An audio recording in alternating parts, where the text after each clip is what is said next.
আমার কাছে মনে হয় যে নারীরা এমন একটি সরকার চায় যে সরকার নারীদের চলাফেরা এবং সার্বিকভাবে নারীদের সবসময় রাস্তায় চলাফেরা থেকে শুরু করে সকল প্রকার নিরাপত্তা দিতে পারবে।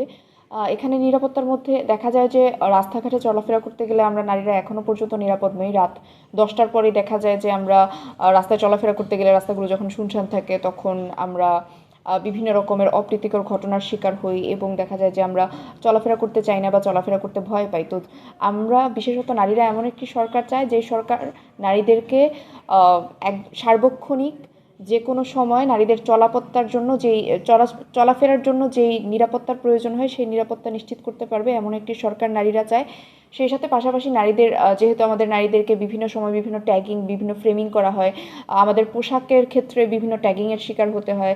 দেখা যায় যে একজন নারী হিজাব পরলে তাকে শিবির ট্যাগ দেওয়া হচ্ছে, আবার একজন নারী যদি তার পছন্দ অনুযায়ী হিজাব না পরে অন্য কোনো ওয়েস্টার্ন বা অন্য কোনো পোশাক পরিধান করছেন সেক্ষেত্রে তাকে বামপন্থী ট্যাগ দেওয়া হচ্ছে।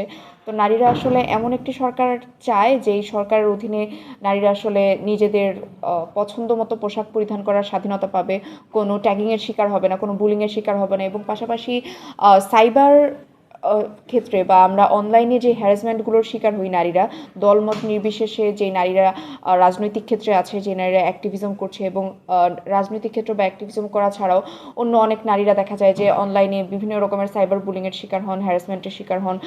তারা বিভিন্ন সময় তাদেরকে বিভিন্ন রকমের ব্ল্যাকমেইল করা হয়। তো এই জিনিসগুলো যেই সরকার কঠোরভাবে নিয়ন্ত্রণ করতে পারবে, সাইবার সিকিউরিটি নারীদেরকে সাইবার সিকিউরিটি যেই সরকার সবচেয়ে ভালোভাবে দিতে পারবে, নারীরা তেমন একটি সরকার চায়। আমার কাছে এখনো পর্যন্ত দেখে যেটা মনে হচ্ছে, আমি কোনো দলকেই শতভাগ নারীদেরকে নিরাপত্তা দেওয়ার জন্য উপযুক্ত বলে মনে করছি না। কারণ যে সকল ঘটনাগুলো ঘটেছে আমরা দেখেছি যে যেরকমভাবে বিএনপি কর্তৃক অন্য দলের নারীদেরকে একটা তাদের তাদের উপর অত্যাচারের ঘটনা ঘটেছে বা নারীরা যারা হচ্ছে দাঁড়ে দাঁড়ে ভোট চাইতে গিয়েছে তাদের উপর যেই অত্যাচারের ঘটনা ঘটেছে, একইভাবে যারা হচ্ছে জামায়াতে ইসলামী আছে তারাও দেখা যাচ্ছে তাদের উপরে তাদের বক্তারা বিভিন্ন সময় বা তাদের নেতারা বিভিন্ন সময় নারীদেরকে কটাক্ষ করে বা কটূক্তি করে অনলাইনে বিভিন্ন ধরনের মন্তব্য দিচ্ছেন বা তাদের নির্বাচনী প্রচারণায় গিয়ে নারীদের দিকে কটূক্তির তীর ছুড়ে দিচ্ছেন। তো আমার কাছে মনে হয় না যে কোনো দলই আসলে শতভাগ নারীদেরকে নিরাপত্তা নিশ্চিত করতে এখনো পর্যন্ত সক্ষম হয়েছে বা তাদের সক্ষমতাটা আমাদের কাছে প্রকাশ করতে পেরেছে। সত্যি কথা বলতে তাদের নির্বাচনী ইশতেহারে নারীদের বিষয়টি খুব একটা কতটা জোরালোভাবে উঠে এসেছে তা আমি জানি না। নারীদের নিরাপত্তার কথা অনেকেই বলছেন, কিন্তু নিরাপত্তাটা কিভাবে দেওয়া হবে, কোন মেকানিজমে দেওয়া হবে, কোন প্রক্রিয়া দেওয়া হবে, নিরাপত্তা বিঘ্নিত হলে সেক্ষেত্রে কী পদক্ষেপ নেওয়া হবে। আবার দেখা যায় যে আমাদের দেশে একজন নারী নির্যাতনের শিকার হলে, যেমন আমাদের দেশে আসিয়া ধর্ষণের শিকার হয়েছে প্রায় 1 বছরেরও আগে, তাকে নিয়ে আমরা ব্যাপক হারে একটি সামাজিক আন্দোলন গড়ে তুলেছিলাম, রাজনৈতিকভাবে তাকে নিয়ে আন্দোলন করা হয়েছিল। কিন্তু এত আলোচিত সমালোচিত একটি হত্যাকাণ্ডের এক বছর পরেও তার কোনো যেই খুনি যে হচ্ছে ধর্ষণ করেছিল আসিয়াকে, যে হত্যা করেছিল, তাদের কোনো বিচার এখনো পর্যন্ত সুষ্ঠু বিচার আমরা দেখতে পারিনি। সেই হত্যাকাণ্ডের সুষ্ঠু বিচার এখনো পর্যন্ত হয়নি। তো আমি সেক্ষেত্রে মনে করছি যে এই মেকানিজমগুলো রাখা জরুরি, যে একজন নারী যদি একজন নারীর নিরাপত্তা বিঘ্নিত হলে কতদিনের মধ্যে সেই